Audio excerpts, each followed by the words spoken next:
Hello everyone, this is Aaron Frankhouse, the Fifth Eye Gamer. I apologize for getting to you so late, but work's been a little hectic. Regardless, we finished with Fifth Eye Unplugged for Sonic Boom Rise of Lyric. Now that that's over, I can go into some last minute finds I discovered off camera. I'm talking story material, of course. No bugs, no game-breaking errors, and no reward for 100% completion, sadly enough, for this last one.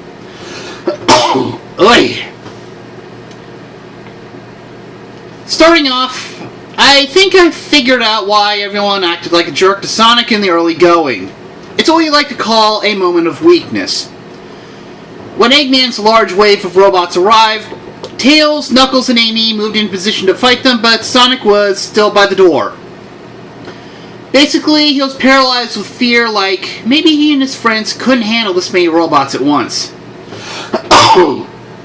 Sorry.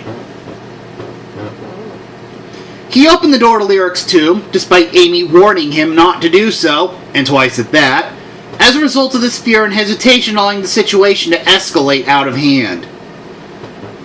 When they finally arrived at Lyric's holding chamber, the group realized there was no way out, mainly to keep Lyric himself imprisoned, as Tails pointed out, and that trying to leave involved wading through the hordes of robots Sonic didn't help fight off earlier, so they were within their right to yell at him for his rashness.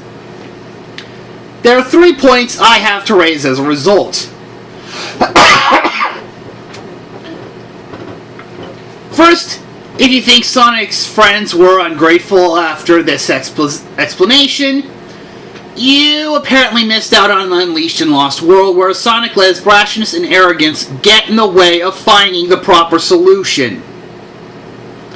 In Unleashed, he was tripping madly on the Chaos Emeralds and thought Eggman had no countermeasure as usual.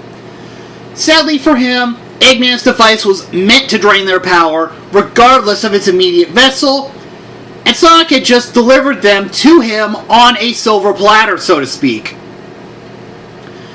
In Lost World, Sonic's impulsiveness caused Eggman to lose control over the Zeddy, causing the problem to go from bad to worse, especially when his fake capsule the Zeddy set out for him would have caught him if Tails hadn't intervened. In the more story-driven games since the debacle that was 06,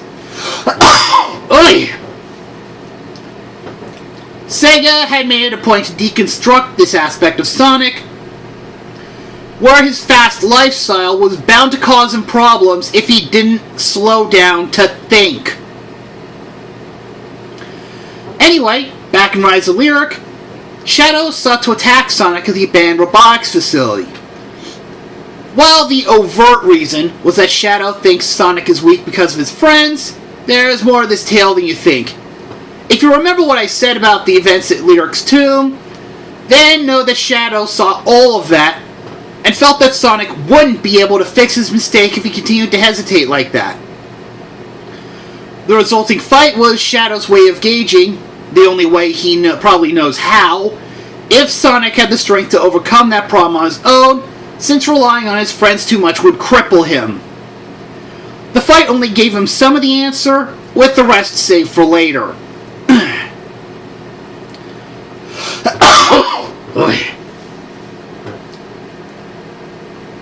Third, Amy turned over the crystals later on in what first glance appeared to be a reversal of the initial situation. Again, more of the story. Not only was she there when Sonic's thought processes came to a screeching halt, but she had seen firsthand that Metal Sonic raised half of Slowpoke Isle under what she suspected was Lyric's command, since Eggman, apparently in this world, usually sets Metal Sonic on them directly, and these suspicions were confirmed at Creeper Gorge when Eggman tried to eliminate Lyric.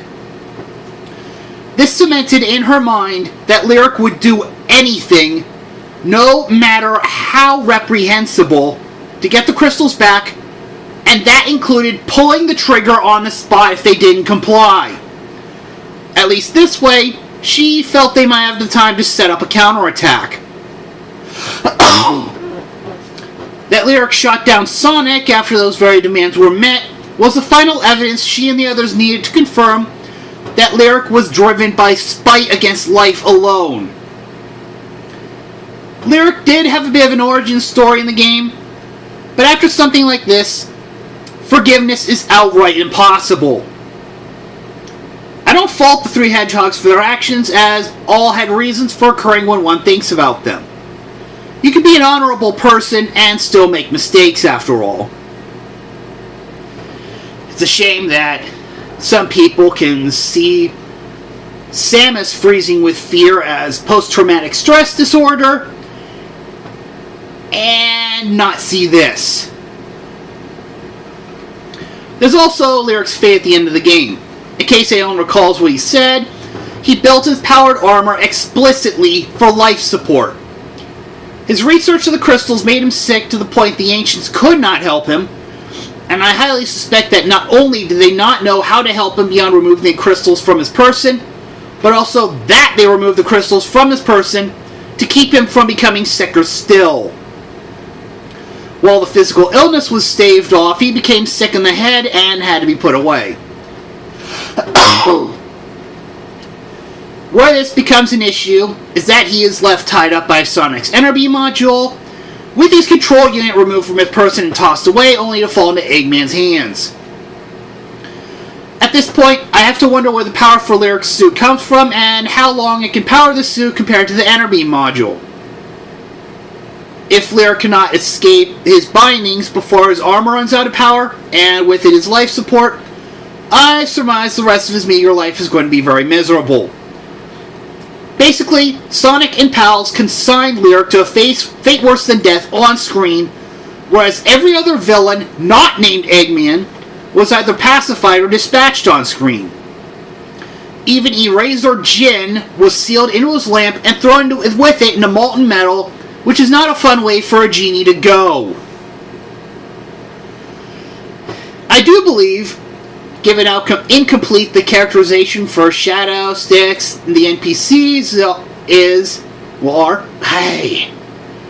that Sega wanted to take the Final Fantasy VII approach and run sequels for the series. I just hope that A, they don't pick an engine that is going to struggle against them like CryEngine did, and B, that Sega lets the game run the full development cycle so everyone can let the poltergeist known as Sonic 06 finally rest in peace. There is plenty of potential in Boom. Sega just needs to realize it. On that note, while Unleashed and Colors were both good games in their own right, Modern Sonic started falling into another slump with Lost World, which may be a result of the aforementioned poltergeist. I can't say if they'll recover with the next Modern Sonic game, but if Sega decides to kill Modern Sonic as a result of it, I know I'm going to ire a lot of fanboys saying this, but it's possible Modern Sonic has lived long enough already.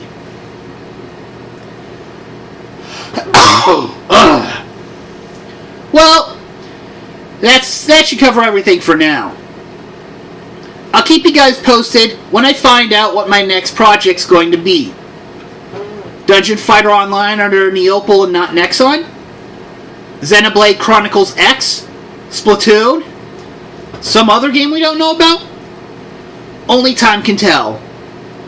But I am going to find a game that I think personally interests me and not completely succumb to fan pressure. That's how people should be playing their games. If they find it interesting, they should go into it with no regrets and enjoy their experience to the best of their ability. At least, that's what I believe. This is the Fifth Eye Gamer. See you next mission.